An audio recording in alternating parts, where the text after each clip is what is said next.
4 of our pieces are here. This is a reproduction. The actual piece is now at the Phoenix Art Museum in an exhibit. That'll end March 25th, and hopefully a few days after that, it'll arrive here. This is a falnama, from a falnama, which is a book of divination used by Ottoman sultans to tell their future. And the reason falnama pieces in general don't come up at auction very often, but this one just struck us because you have an Islamic depiction of Mary and Jesus from 400 years ago, which I had not seen before like this. So we have it, and now this exhibit has it. So we're very pleased that it's being shown to the public. And over here, this is a Byzantine, a Christian, from the 6th or 7th century AD, a incense bowl. What makes this interesting is, these are always dug up at Byzantine, around the old Byzantine Empire. What's interesting about this, it has a medieval, from a few hundred years later, there's a medieval Arabic inscription. It says this is a tribute given by Sarkis, which is an Armenian name, of Mardin, which is an Armenian town now in Turkey, used as part of historical Armenia. So this was given as a tribute either to a local Muslim governor or some Muslim Islamic authority. And that's what makes that one interesting. These two are both Persian Safavid pieces. They're both about 1600 AD. But what the reason I got them is they both have Armenian inscriptions. So these are Islamic pieces, but with added Armenian inscriptions. And you have the translations here. To the son of, I don't even want to pronounce it, I'll butcher it, and to them. And this one is from New Jufa, or Isfahan. Shah Abbas took a lot of Armenian and Christian artisans and brought them there. Yeah. That was his capital, to beautify the capital.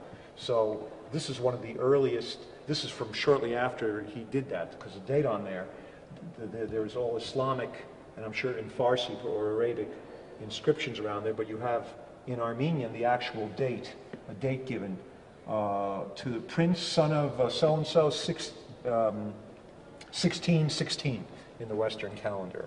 And that's what makes that piece interesting. And then we come this way.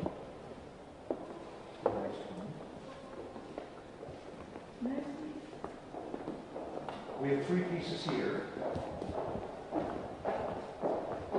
Unfortunately, 2 of them are still at the Phoenix Art Museum with their Sacred Word and Image exhibit, but they will be here shortly.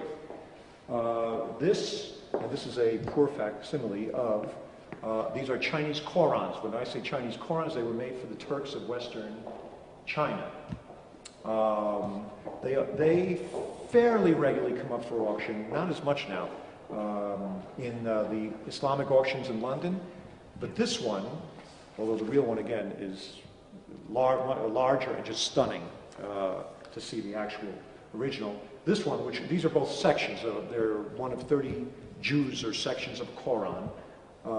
This one, the artwork is Chinese influenced, and we saw it in London on display, and we thought it was exceptionally beautiful, so we got it. And it's now at the Phoenix Art Museum, and this will again come here and tour for 2 years. Interestingly, I've had 2 offers from London to buy it, both these, because there's somebody or several people are collecting Chinese Quran pieces now. But we said, sorry, they're committed.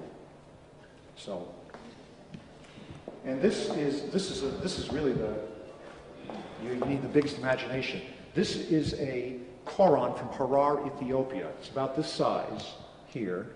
And again, this just doesn't, not only is it a shrunken image, but it doesn't do justice. It's a complete Quran. What's interesting is most sub-Saharan Islamic pieces, they had a board here, are from the 1800s, from Central Africa, and they're cruder, or from Sudan. This is from northern Ethiopia, and it is it's dated August 31st, 1773, and it's just a stunning piece. It really is a stunning piece. And that too, so these 2 are the 2 pieces that are now in this Sacred Word show, and they'll be added later. As soon as the exhibit ends in Phoenix, at the Phoenix Art Museum, I'm hoping somebody from here, from BYU, or from Sevilla, will send somebody to just come Maybe and courier. grab them, because that's what, we have other pieces. In fact, I have to tell you, not only do people want to buy these Chinese Korans, but the Rubin Museum in New York, which is a Himalayan art museum, Yes. they're borrowing 11 of our pieces, 5 Buddhist and 6 Christian. They desperately wanted those too. And I said, sorry, they're spoken for. But they're going to come, the Rubin is going to fly someone to Phoenix, pick up the pieces that they're going to borrow that are now on exhibit, and rush into New York. So I'm hoping... So Rubin's also doing a sacred text show? They're doing multiple religious Great. exhibit, and then it goes from the Rubin Museum to Cornell University. But those are really the primary ones they wanted. So again, hopefully somebody, maybe we can arrange something where somebody will come to Phoenix and just take them and rush them over here and then put the real things on display, because these two don't do justice to what the real ones are. And there you have it, my 7 pieces.